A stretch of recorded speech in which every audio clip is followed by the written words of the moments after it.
François Bégodeau, en revanche... Ouais, c'est Maxime Nicole, une figure des Gilets jaunes, parce que dans mon livre sur la bourgeoisie dont on va parler, j'observe à un moment que parmi la bourgeoisie, les évaluations, dans une grande tradition bourgeoise, d'ailleurs, les évaluations morales sont souvent des évaluations de goût, en fait.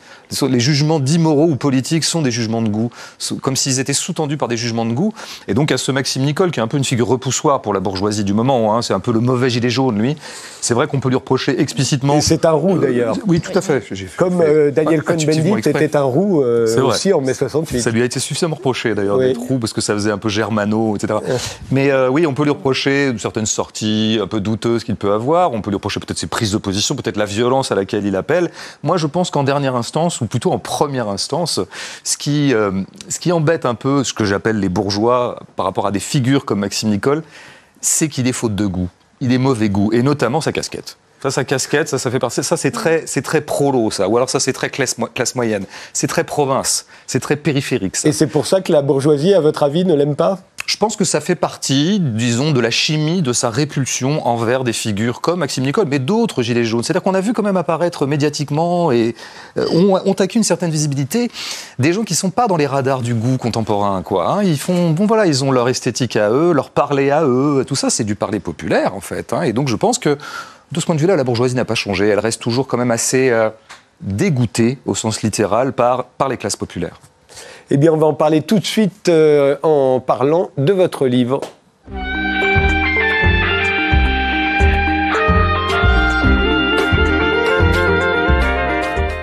Histoire de ta bêtise, c'est le titre de ce pamphlet, François Bégodeau, qui vient de paraître chez Pauvert. À qui parlez-vous dans le livre quand vous dites « tu », c'est qui « tu » ? Alors j'essaie de maintenir le suspense pendant 10 pages, mais à un moment je lâche le morceau, parce que j'interpelle donc un tu générique, et en même temps que j'ai essayé de faire en sorte de rendre le plus concret possible, et je lâche le morceau. Ce que je désigne par tu, c'est le bourgeois, parce que je voulais réhabiliter ce nom qui me paraît toujours très pertinent pour pointer ou restituer ou observer une catégorie de la société, une catégorie sociologique, anthropologique aussi, qu'on peut appeler la bourgeoisie. Parce que c'est un mot qui a été un peu recouvert par tout un tas de choses. D'abord, le mot bobo lui a fait beaucoup de mal. Il a pris un peu la place. Et moi, je n'ai jamais aimé ce mot bobo, en tant que justement, je percevais qu'il avait, sinon pour raison, au moins pour effet d'évacuer le non-bourgeois. Et puis, il y a eu d'autres choses, c'est-à-dire qu'on s'est mis à beaucoup dire il y a une trentaine d'années, disons dans la période où le marxisme a été un peu périmé dans le champ des discours et de champ intellectuel, on s'est mis à dire que les classes sociales, tout ça, c'était un peu fini, c'était très embrouillé, il y avait cette grosse classe moyenne. Donc tout ça a évacué le non-bourgeois, et disons, je dirais, l'objectif principal de ce livre est de le réhabiliter. Il y a bien quelque chose qui s'appelle la bourgeoisie. Oui, pour titiller un peu. Mais est-ce que ça n'est pas dans votre viseur, est-ce que ça n'est pas plus particulièrement ce qu'on appelle la bourgeoisie libérale ? Oui. Parce qu'il y a aussi une vieille bourgeoisie qu'on a qualifiée longtemps de réactionnaire. Celle-là, de toute façon, ne vous intéresse pas. Elle est déjà discréditée. Ce que vous visez, c'est la bourgeoisie libérale, au fond. Absolument, oui. Et c'est la bourgeoisie libérale aussi bien de gauche ou de centre-gauche que de centre-droit. C'est ça. Toute la bourgeoisie libérale qui a rassemblé à peu près Emmanuel Macron. Dont le macronisme a été la grande réconciliation, pseudo-réconciliation, puisqu'il y avait pseudo-désunion depuis 40 ans. Nous étions nombreux à savoir qu'entre le Parti Socialiste et l'UDF, ou la branche qui gouvernait de l'UMP ou du RPR, tout ça, globalement, ces gens-là se croisaient dans les cabinets, avaient fait les mêmes études, activaient à peu près la même politique économique et venaient en gros tous de la même classe sociale. Donc le macronisme, on peut vraiment le remercier pour ça. Il a eu un vrai effet de clarification des choses. Et là, oui, d'un seul coup, il apparaissait que ceux qui nous gouvernent depuis X temps, moi je dirais depuis 200 ans, mais soyons modestes, disons depuis la Ve République, c'est précisément la bourgeoisie, et que tous les gens qui nous gouvernent depuis ce temps-là sont ce que Marx appelait des fondés de pouvoir d'une classe sociale, qui est la classe dominante. Alors, la peur, dites-vous, est pour beaucoup dans la chimie de la bêtise actuelle, et la peur de cette bourgeoisie libérale, celle qu'elle agite en permanence, et notamment au moment des élections, c'est la peur du pire, la crainte du pire. Attention, à chaque élection, ça se joue, et notamment lors de la dernière, pendant l'élection présidentielle, le choix entre Emmanuel Macron et Marine Le Pen était évident. Or, vous n'avez pas voté. Vous avez choisi de ne pas voter. Au fond, vous en expliquez dans tout ce livre. Vous justifiez le fait que vous n'avez pas voté. C'est un peu ça. L'histoire de ta bêtise, c'est l'histoire de ceux qui vous reprocheraient éventuellement de ne pas être allés voter. Oui, tout à fait. Je pars de là, disons. Après, je fais des développements, je pense, plus en profondeur et qui prennent un peu de recul dans le temps. Mais je pars de là. J'essaie de prendre au mot, en faisant un peu le crétin, je prends au mot ce qui n'était pas une question de la part de tout un tas de mes interlocuteurs pendant cette séquence présidentielle. La fausse question étant, mais je ne comprends pas pourquoi tu ne te précipites pas pour aller faire barrage. Et je crois que quand ces gens-là me disaient je ne comprends pas, en fait, ils ne me demandaient pas de leur faire comprendre. C'était déjà une affirmation. Ce qu'ils étaient, en fait, ils exprimaient une indignation. Ils étaient tout à fait indignés qu'on ne se précipite pas à faire barrage. Eh bien, moi, je prends au mot ce je ne comprends pas et je me suis proposé d'expliquer dans ce livre. Je dis, tu ne comprends pas, ben, je vais t'expliquer. D'où vient ce non-vote? D'où vient, effectivement, le peu de précipitation que moi et pas mal de mes amis, camarades avons eu pour aller faire barrage. Parce que ça vient de très loin. Au fond, vous dites que le pire qui nous menace, qui est déjà en partie là, d'après vous, ça n'est pas l'extrême droite qui en est la responsable. C'est justement cette bourgeoisie libérale, éclairée, que vous fustigez. Je crois que l'art de la politique, la pertinence politique, c'est quoi? C'est d'évaluer quelle est la situation et qu'est-ce qui, dans cette situation, sont les forces agissantes qui font que la situation est ce qu'elle est. Bon, alors là, je veux dire, factuellement, la situation n'est pas ce qu'elle est à cause de Marine Le Pen, qui n'a jamais exercé le pouvoir, ni son père.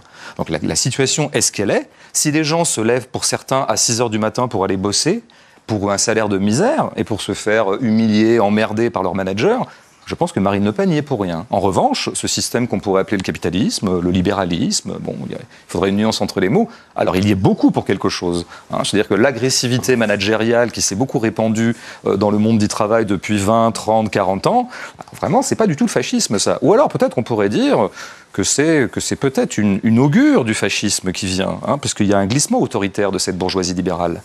Si danger fasciste il y a, je pense qu'il est moins dans l'avènement de l'extrême droite strictement parlant que dans le durcissement de cette bourgeoisie libérale et qui à ce titre-là d'ailleurs recoupera totalement les affects fondamentaux d'une bourgeoisie qu'elle a plus ou moins ringardisée, celle dont vous parliez tout à l'heure, la vieille bourgeoisie catholique autoritaire que Fillon incarnait pendant la présidentielle.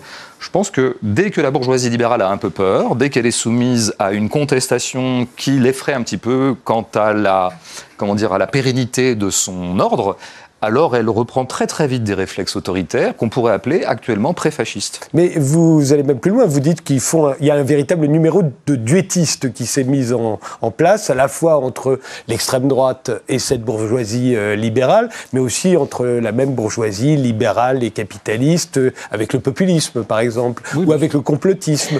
À chaque fois, vous voyez ça comme des numéros de duettistes, oui, chacun se nourrissant de l'autre. Oui, absolument. Je pense qu'il y a une solidarité objective. De toute façon, on voit bien, alors d'un point de vue strictement et bêtement électoral, le meilleur argument de Macron aux dernières élections a été Marine Le Pen, puisque précisément, il lui suffisait donc de faire 23-24 au premier tour, c'est-à-dire 10, 12, 15% du corps électoral, ce qui est quand même à rien. Donc il suffisait finalement d'avoir un candidat qui ne rassemble autour de lui que le vote bourgeois. On peut dire que ce ne sont que des bourgeois qui ont voté Macron. Ce qui est quand même assez rare dans l'histoire de la Ve République. Là, il y a une homogénéité du vote Macron qui est assez extraordinaire. Et ça suffisait. Cette minorité pouvait de nouveau prendre le pouvoir, ou en tout cas continuer à avoir le pouvoir, parce qu'il y avait le fameux repoussoir au deuxième tour. Oui, et donc, mais là, il n'y avait pas que la bourgeoisie au deuxième tour qui a voté Macron. Ah bah oui, parce qu'il y a des gens qui ont complètement intériorisé les injonctions morales qu'on leur fait depuis 40 ans à aller faire barrage. Bon, bah ça me désole vraiment intellectuellement, parce que c'est très pauvre.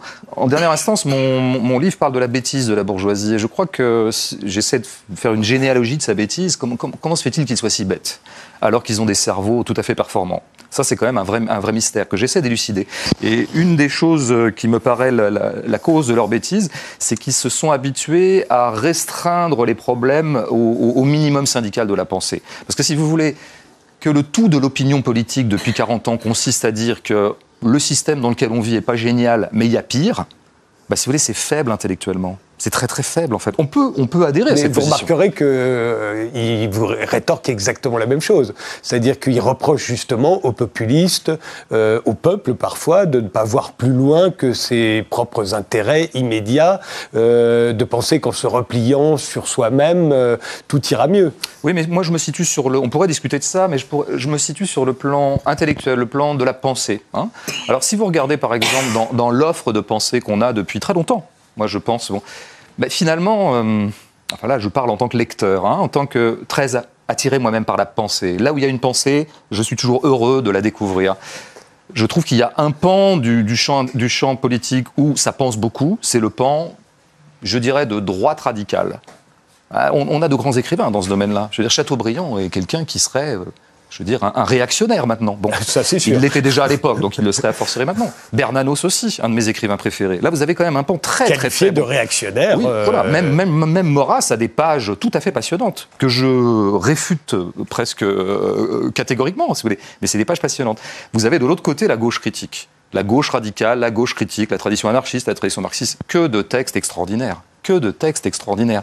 Et puis vous avez un ventre mou de la pensée. C'est-à-dire, est-ce que vous connaissez des grands penseurs libéraux depuis 50 ans? Parce qu'il y en a eu à une époque, hein, au moment où le libéralisme était une pensée révolutionnaire. Hein, véritablement, c'était une pensée qui déstabilisait beaucoup de choses, le libéralisme, à la Renaissance, au XVIIIe, et puis par la suite.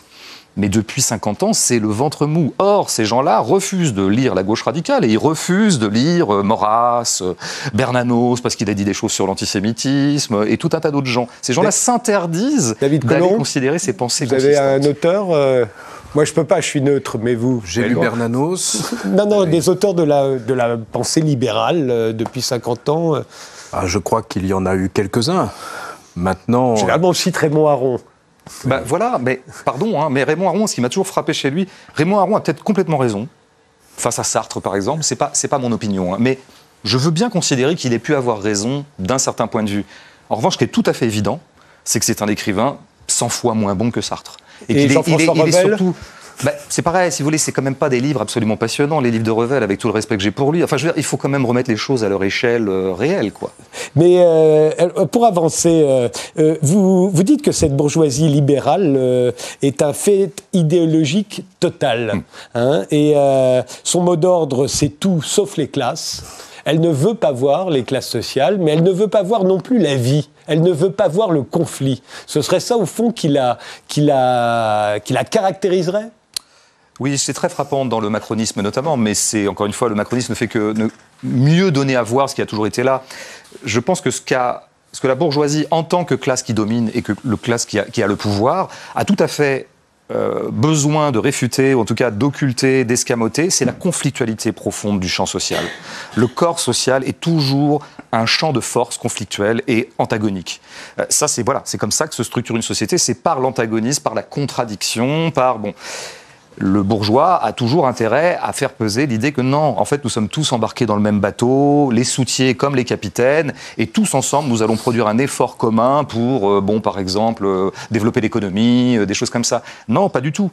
Je pense que l'intérêt des uns n'est pas l'intérêt des autres. Je pense que le CICE sert les intérêts des dominants et ne sert pas les intérêts des classes populaires. N'en déplaise à la vieille thèse libérale dont on sait bien qu'elle ne se vérifie jamais, qui est celle du ruissellement. Ça, c'est aussi une thèse du consensus. C'est-à-dire, oui, c'est vrai que nous les riches, on va être très très riches, et en plus l'État va défiscaliser à outrance pour pouvoir nous permettre de faire nos affaires, mais il se trouve que ça va ruisseler sur les pauvres. Ben non, c'est pas vrai. Donc je pense que ce discours de consensus ou d'union est très largement un discours erroné, mais il est un discours nécessaire. Je veux dire, à la place de Macron, je parlerai comme lui. François Bégodeau, c'est un pamphlet très dur, particulièrement cruel contre cette bourgeoisie éclairée, libérale, dans lequel effectivement beaucoup de gens peuvent se reconnaître. Ce que l'on voit pas, c'est pas du tout un livre en faveur de l'extrême droite, en dépit du fait que vous les maintenez tous les deux sur le même plan. Mais alors, qui sont les bons pour vous ? En tout cas, moi, de mon point de vue, j'en parle un peu vers la fin du livre, si vous voulez. À un moment, je dis que ce que j'appelle la gauche radicale, je dis, il est tout à fait possible que cette gauche radicale n'ait pas raison. Il est même tout à fait possible que, finalement, la petite pensée libérale soit juste, à savoir que peut-être on fera jamais mieux que nos démocraties libérales, et que tout ce qui ouvrira une autre possibilité politique ne mènera qu'à la boucherie, comme ça a été le cas dans les pays de l'Est, etc. Moi, j'accède assez bien à ça, notamment les jours où je suis fatigué. Je me dis effectivement, peut-être qu'on fera jamais mieux que cette relative pacification libérale de nos pays à nous. En revanche, ce dont je suis convaincu, alors ça c'est mon expérience quotidienne depuis 30 ans, c'est que la tradition de la gauche radicale, encore une fois de la gauche critique, est une grande tradition de pensée.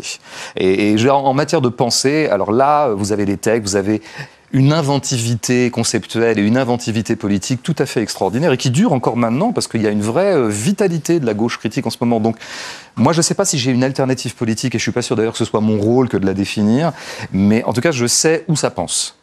Histoire de ta bêtise, ça vient de paraître chez Pauvert.